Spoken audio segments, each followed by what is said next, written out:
मध्य प्रदेश में लंबे इंतजार के बाद मंत्रिमंडल का विस्तार हुआ। मंत्रिमंडल में भी एकमात्र मंत्री के रूप में रामनिवास रावत को जगह मिली। रामनिवास रावत की ताजपोशी पर कांग्रेस ने सवाल उठाए तो सीएम मोहन ने कैबिनेट साथी के रूप में उनका स्वागत किया। अमरवाड़ा उपचुनाव से पहले भारतीय जनता पार्टी समायोजन की राह पर आगे बढ़ी। सोमवार सुबह वरिष्ठ नेता रामनिवास रावत को मोहन कैबिनेट में शामिल कर लिया गया। छोटी सी भूल के चलते रावत ने पहले राज्य मंत्री फिर कैबिनेट मंत्री की शपथ ली। मैं मध्य प्रदेश के राज्य मंत्री के रूप में मध्य प्रदेश राज्य के मंत्री के रूप में अपने कर्तव्यों का सत्याग्रह। कांग्रेस से बीजेपी में आए रामनिवास रावत इस शर्त के साथ ही आए थे कि उन्हें मंत्री बनाया जाएगा। इसके साथ शर्त थी मुरैना लोकसभा चुनाव में बीजेपी की जीत। शर्त पूरी हुई और रावत को मोहन मंत्रिमंडल में मौका मिल गया।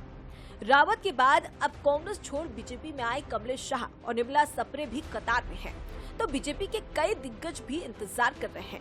इनमें गोपाल भार्गव, भूपेंद्र सिंह, अजय विश्नोई, अर्चना चिटनीस, संजय पाठक जैसे कई बड़े नाम शामिल हैं।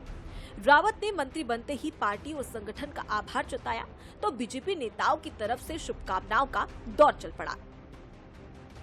हाँ, शपथ ली है। मैं माननीय मुख्यमंत्री जी का और पूरी पार्टी का बहुत बहुत धन्यवाद करता हूँ और मुझे जो भी काम दिया जाएगा उसे मैं पूर्ण सत्य निष्ठा से निर्वहन करूँगा।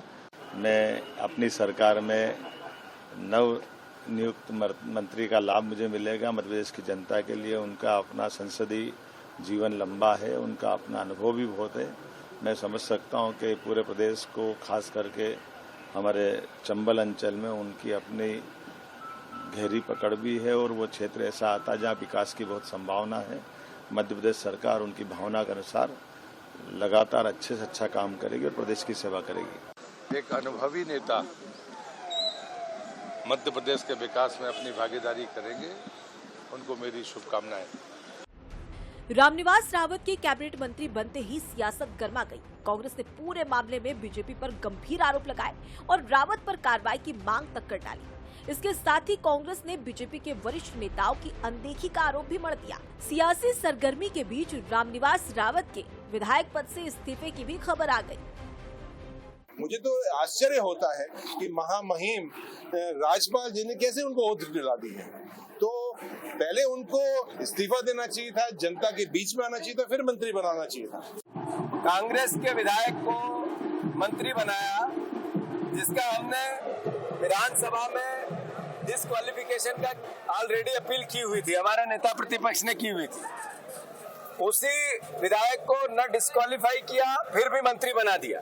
मतलब लोकतंत्र को बार बार धक्का दिखाना, उसके साथ अन्याय करना भारतीय जनता पार्टी की नीति बन गई। प्रमाणिक केस है दल बदल कानून का और इसलिए मेरा अब ये कहना है कि उनके खिलाफ जो भी भविष्य में कार्रवाई हो वो दल बदल कानून के तहत होनी चाहिए। अब उनका बैक डेट में इस्तीफा मंजूर करने जैसी फर्जीवाड़ों का मेरे को लगता है जो कार्यों की आशंका है वो नहीं की जानी चाहिए। कानून और नियम के तहत कार्रवाई आगे की होनी चाहिए। 10 जुलाई को अमरवाड़ा उपचुनाव के लिए मतदान होना है। उससे ठीक पहले रावत को मंत्री बनाकर बीजेपी ने बड़ा संदेश दिया है।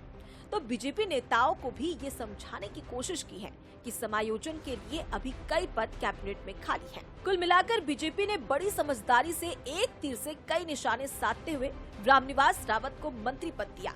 रंजना दुबे, बंसल न्यूज, भोपाल।